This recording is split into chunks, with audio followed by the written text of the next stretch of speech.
I'm Caleb Creech. And I'm Caleb Boyden. And this is Caleb Squared.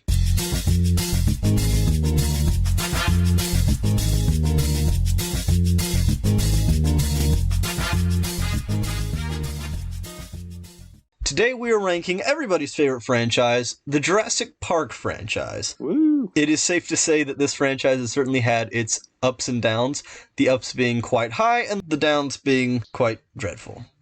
Yeah. It's a franchise that I treasured for at least one or two movies, and the rest of them are just kind of meh. Yeah, it's kind of like the Terminator franchise in that regard, where each new installment just kind of falls flat in their own individual aspects. That's true. So let's not be like some of these movies on the list and waste our time. Mr. Boyden, what's your number 5? Number 5. My number 5, and I think this is everyone's universal number 5, is Jurassic Park 3. Yep. There's no words to describe this movie. Oh, there are words. We just can't say them on YouTube without getting struck. No, it's a complete waste of time, and it's just unnecessary. That's really all I have to say. This is also my number 5. What are the words you say after you go through a traumatic event? I mean, it physically pains me to watch this movie.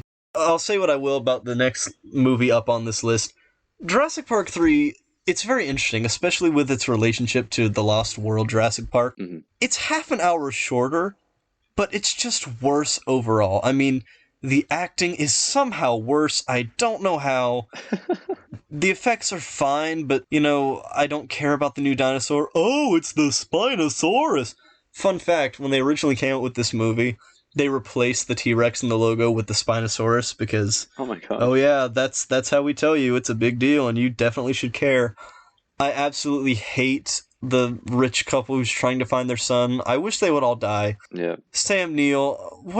Why did they break up Sam Neill and Laura Dern in this movie? There was no reason for that. That was annoying. You have Billy the assistant, who's just some Topher Grace wannabe, and they can speak to raptors if they blow through this thing, and, oh, I saved your hat, and I'm a bad guy. I'm going to steal raptor eggs, because that's really smart. Mm-hmm. And other stuff, the terrible sequence where he dreams about the speaking raptor. Yeah.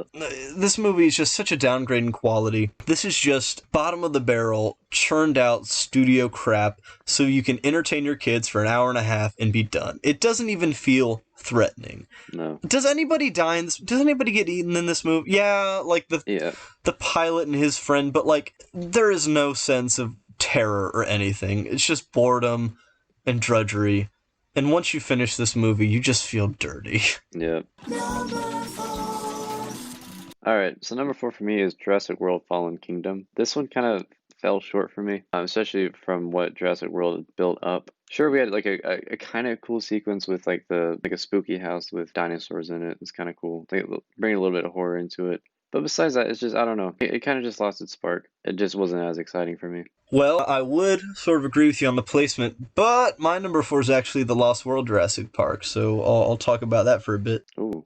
Oh, good lord. This movie is so aggravating. It's legitimately hard to decide which is worse, this one or Jurassic Park 3, because this movie is so in your face about its environmental message to a degree that it's just insufferable. Yeah. None of the characters are likable, and even Jeff Goldblum, he's just boring in the movie. I don't think he makes as good a leading man as Sam Neill. I think Goldblum's just better when he's sharing the screen, not when it's fully focused on him, because this movie doesn't do him any favors. The effects, they're still good. There's a little bit of Spielberg magic, but you can just tell even the filmmakers don't really care. Even they get sick of the environmental message, because at the end, it just becomes a Godzilla movie for about 20 minutes while the T-Rex roams around San Francisco. Yeah. The villain, if you can even call him that, is completely forgettable. Mm-hmm. And all around, this movie is an absolute slog to get through.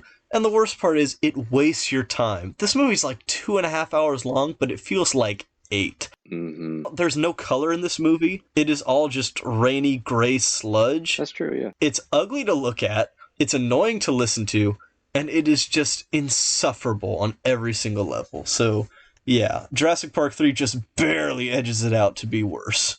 All right. My number 3 is Jurassic Park Lost World. There you go. So I think that Jurassic World Fallen Kingdom is just a little worse than Lost World. The environmental message, as you said, it's too in your face. It's just like, I'm all for saving the planet, but if you just spread it all over the screen, it's just not enjoyable and it makes people want to litter. It just defies logic because he's like, oh, well, I switched out the bullets. They're not killing any more dinosaurs. Look, you're on an island with dinosaurs. They are going to eat you. Yeah. Protect yourself. Oh, no, but they're animal. I don't care. I wish Vince Vaughn and Julianne Moore and everyone in that movie would get eaten. Oh, also, I forgot to mention, who can forget the unforgettable gymnastics flip that takes out the raptor? Oh, my I gosh. forgot about that. I wish I could forget this movie. That, oh my. As you can tell from both of us, it's not enjoyable. If you haven't seen it, don't bother watching it. And I love Jeff Goldblum, but not that much. Just treat it like the plague, or treat it like our modern-day version of the plague, the coronavirus. Just avoid it at all costs, please. Wear a mask. Yes, I was about to say, yes. Oh, that was brilliant. All right, so my number 3 is Jurassic World Fallen Kingdom. Like you said, it's not that great of a movie either. For me, it just has a few elements that just barely make it a little more bearable than Lost World. Unfortunately, it is also like 2.5 hours long, which is just too long for a dinosaur movie. And there are some, even though it doesn't have an environmental message, it has political messages, which are almost worse. Yeah. I mean, you have Ted Levine and his nasty woman line, and you have on the screen the newscast, President doesn't know dinosaurs existed. I wonder what year this movie was made. Oh. Look, if you don't like the president, that's fine. Personally, I think the president's an idiot. Mm-hmm. It's just, why do you have to drag down a dinosaur movie with your political opinions? Yeah. It's not even a part of the movie. It is just this guy, isn't it? I think it's Colin Trevorrow. He was making Jurassic World and he said, well, I don't really like this, so I'm going to put it in. Okay, but it doesn't fit naturally within the story, so why is it here? Not at all. It just doesn't make sense. And again, the movie does not need to be this long. The first third is on the island, and then it blows up, and then you're on this mansion, and then they're auctioning off dinosaurs, and it's just dumb. Yeah. Ugh, the only few merits, like you said, the horror aspects do work a little bit better. I really do love that shot where you have the, the new dinosaur they've made. That shot of the claw, like, about to rip that child out of the bed. It is really creepy and effective in that manner. Yeah. So that's really cool. But then she's a clone, and let's release all the dinosaurs because I'm alive. And oh, good lord. It's rough. This is one of those movies that's very inconsistent, and that's why it's so frustrating, because for every step it takes forward, it takes 10 back, and it's just sad to watch. It really is. Jurassic World is the runner-up in this situation. Yeah, definitely. Go ahead and give us your thoughts about it, Boydman. Okay, so I think it did a good job of presenting what John Hammond wanted Jurassic Park to be, although it brings it up to a scale of times 10. I really like the ideas that they brought up with dinosaur petting zoo or being able to walk with dinosaurs in the geosphere and just kind of stuff like that. I think it was pretty cool. The chemistry between Chris Pratt and Bryce Dallas Howard? Yeah, that's right. I think they do well together on screen. I mean, they're no Jurassic Park original duo, not at all, but I think they do well for what they're presented with. It's no Jurassic Park, but it's the best we got.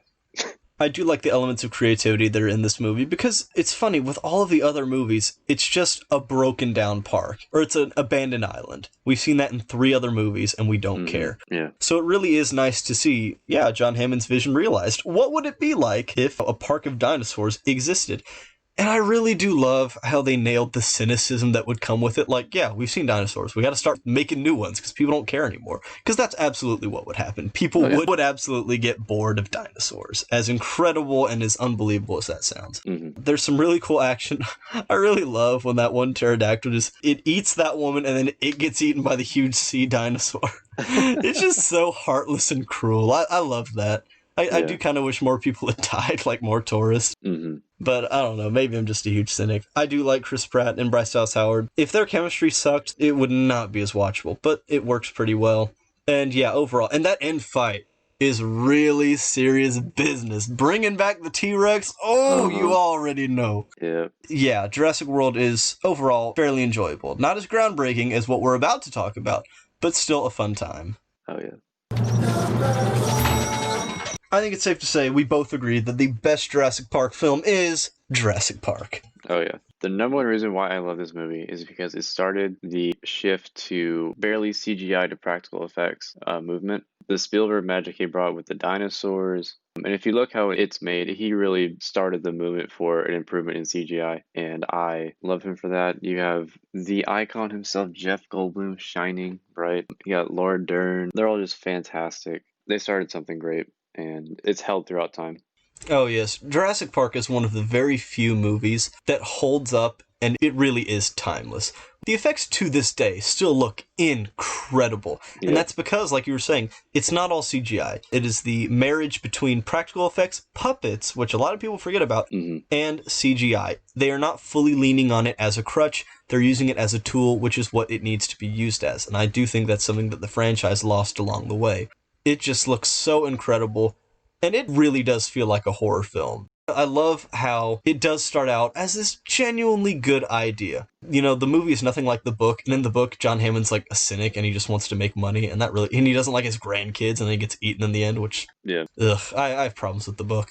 But I like in this movie, he legitimately is trying to, like, show people magic and, like, bring back wonder, and just all the best intentions go awry, and it all hits the fan. It is safe to say that that scene in the rain when the T-Rex first gets out, it is absolutely iconic. Yeah. You know, that's a movie that you could watch time and time and time and time and time again, and it never gets old. Nope. It is an absolute masterwork of Spielberg's craft. It really is. Well, there we go. I don't think we necessarily surprised anyone with that list. Sorry, Jurassic Park 3 apologists. If you'd like to write us angry fan mail, please go ahead and email us at calebsquared@gmail.com. We will read it, probably wallpaper our dorm room with it. So we thank you for those comments. Thank you so much. Yeah. Thank you guys for listening, and we'll catch you in the next one.